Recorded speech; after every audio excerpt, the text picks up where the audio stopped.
ang mga hayop na talagang ingat na ingat tayo sa paligid nila. Bawal mag-ingay, bawal din silang hawakan, bawal din kunan ng flash photography. Kami dito sa among gagmasan guys, oh. Kaya marami ang umalma sa videong ito. Guys, kita guys. Yeah. Isang content creator may hawak-hawak na tarsier. Doa ka mo. Ako ano isa. Ako ano isa. Ako ano. Ang isa namang tarsier na nakakapit sa halaman, kanila ring napagdiskitahan. Smile baby, smile. Smile baby. Ang komento ng publiko, pinaglaruan ang mga Philippine tarsier. Bagay na bawal na bawal. Unta, wala lagi tandog ang tarsier kay dali lang mas ang tarsier. Smile baby, smile. Naugot ko atong vlogger nga nagkuha sang tarsier. Ilahang gibugal-bugalan ba? Wala nila dapat gialag, babayan lang nila sa puno sa kahoy. Dapat mapuntahan sa Mindanao para maparusahan. Smile. Sino ang hindi manlalaki ang mata sa isyong ito? Marami niyan sa Bohol at kahit pala sa South Cotabato sa Mindanao, kung saan may dalawang tarsier na inuwi ng dalawang vloggers. Tinutakti tuloy sila ng puna. Ang video hindi kuha sa Bohol kung saan maraming tarsier, kundi sa bayan ng Polomolok sa South Cotabato sa Mindanao, kung saan matatagpuan din ang ikalawa sa pinakamaliit na primate sa buong mundo, ang Philippine tarsier o Carlitos sirecta. Ang mga tarsier nasa 3.5 hanggang 6 inches lang, sinlaki ng palad ng tao. Itong mga tarsiers natin, unique sila among other animals. Nag-evolve sila para magkaroon ng malalaking mata. Ginagamit nila to basically para makapag-hunt. Meron silang nocturnal lifestyle, active tuwing gabi. Doa ka mo. Ako ano isa. Ang kumuha ng video ang caretaker ng lupa na si Ryan. Umaga raw nitong April 6 nung puntahan nila ng pinsan niyang si Sammy ang lupang pag-aari ng kanilang kamag-anak para magtabas ng puno. Kailangan namin yun istabasin para malinis siya tapos tamnan. Hanggang meron daw silang narinig. Yung pinsan ko, sabi niya, mayroong sumisigaw. At sa puno, may nakita silang nakakapit na hayop, mag-inang tarsier. Ganito po kalayo. Sa baba kami tabas, tapos nandun sila sa taas. Hindi namin natabas yung baba kasi nandun sila sa taas, baka matamaan. Saka namin kinuha po. At dahil hilig daw ni Ryan na i-video ang buhay niya sa probinsya, Kami dito sa among gagmasan guys, oh. Sabi ko, wait lang, kunin natin yung video. Nasiyahan na kami sa pag video ko. Sabi ko, hawakan mo yung isa, akin na tong isa. Guys, kita guys. Yeah. Ako ano. Oh, ha? Tahimik lang talaga siya. Hindi siya umiyak. Yung isa maliit, sing laki ng mouse. Tapos yung mukha niya, unggoy. Tapos pag tumingin sa'yo, lagi siyang nakasmile. Cute talaga siya. Yung nanay niya, ganun din. ang lalaki sa video, si Sammy, nakagat pa ng hawak nitong tarsier. Paa ka niya? Paa ka niya? Hindi naman po dumugo. Sabi ko, huwag mong higpitan, dahan-dahan lang. Smile. Ang magpinsan, inuwi muna ang mga nakita nilang tarsier. Ito guys. Lapas guys. Ito guys. Oh.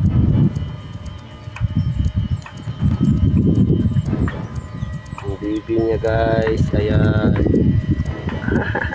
Oh, baby.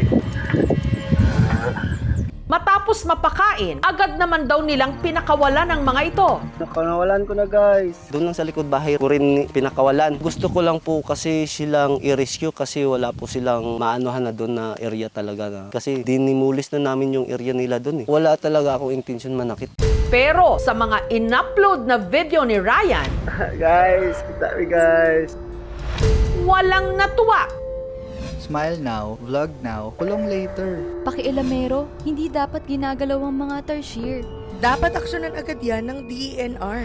Ang mga tarsier kasi, napaka-sensitibong hayop. Ang mga tarsiers natin, requirement nila para mabuhay ay isang malaking area kung saan makakatalon sila at makakahanap ng pagkain. Kung sila i-confine mo sa isang maliit na space, mahihirapan silang gumalaw. Hindi yun natural. Meron tayong tinatawag na zoocosis or parang psychosis na nade-develop ng mga hayop kapag nasa captive setting sila. Itong ganitong klaseng condition, pino-force yung mga tarsiers natin sa mga ayaw nila basically at doon sila nasistress. Ang ilang mga tarsier nga kapag na-stress, inuuntog ang kanilang ulo at dahil manipis lang ang kanilang bungo, kanila itong ikinamamatay. Pagka kinakategorize siya, whether endangered or threatened or near threatened, hindi lang population yung basis. Tinitingnan din syempre kung ano yung mga threats dun sa lugar, kung very prone sila sa poaching. Katunayan, sa Tarsier Sanctuary na ito, sa bayan ng Tupi, sa South Cotabato, pahirapan ng makahanap ng tarsier. Hindi natin maikaila na medyo yung forest cover natin, yung mga kagubatan, lumiliit. Factor is land conversion, the need for farming or agricultural purposes. Yung mga human settlement natin are getting close to the forest area. Yung presence ng tao, medyo nagagambala yung mga animals natin. Smile! Sa mga nakalipas na taon, sunod-sunod na ang naitalang human-tarsier interaction sa bansa. April 2020, may mag-inang tarsier na na-rescue sa Dipolog City sa Zamboanga del Norte. Noong September 2022 naman, isang tarsier ang naligaw sa isang classroom sa Cagayan de Oro City. At nito lang buwan, isang wala ng buhay na tarsier ang natagpuan sa kalsada ng Katbalogan sa Samar. Alarming yon because it sends a very wrong signal. Yung awareness raising, kailangan consistent yan. Mga kamok, ako ano isa. Nakarating sa tanggapan ng Polomolok Municipal Environment and Natural Resources ang viral video. Ang office po pumunta doon to conduct investigation and verification regarding that issue. Afterwards, i-endorse po namin sa PENRO po at saka region office ng DNR. Kami rin ay nabigla. Parang talagang minamaltrato. Very disturbing yung video. Kasi parang pinaglaruan eh. Smile, baby! Smile! At nito lang Huwebes, formal na nilang sinampahan ng kaso sina Ryan. Ang nakita namin sa nangyari is violation of Section 27 of RA 9147, the Wildlife Act. Kasi may maltreatment nga at saka may possession. Ang penalty, it's a range between 1 month and 1 day to 6 months. Plus, a fine of 5,000 to 50,000. Smile, baby! Smile!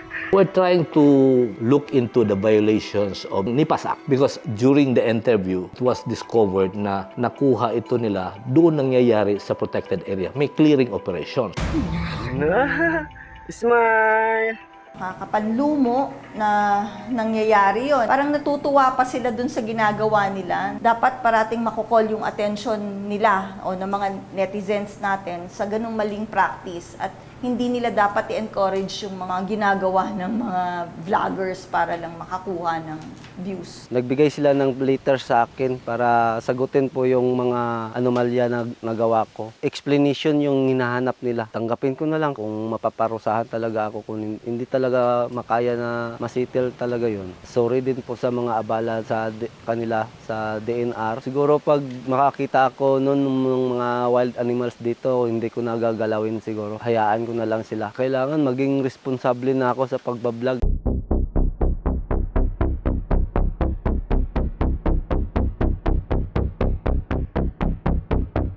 Kung sakaling maka-encounter sila ng mga wildlife, surrender immediately to the nearest DNR. Guys, kita mi guys. Mga kamok. Smile, baby! Smile! Smile, baby!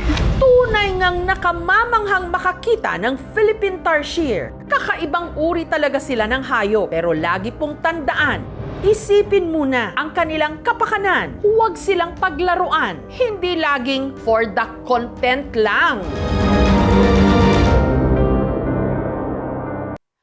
Thank you for watching, mga kapuso. Kung nagustuhan niyo po ang videong ito, subscribe na sa GMA Public Affairs YouTube channel.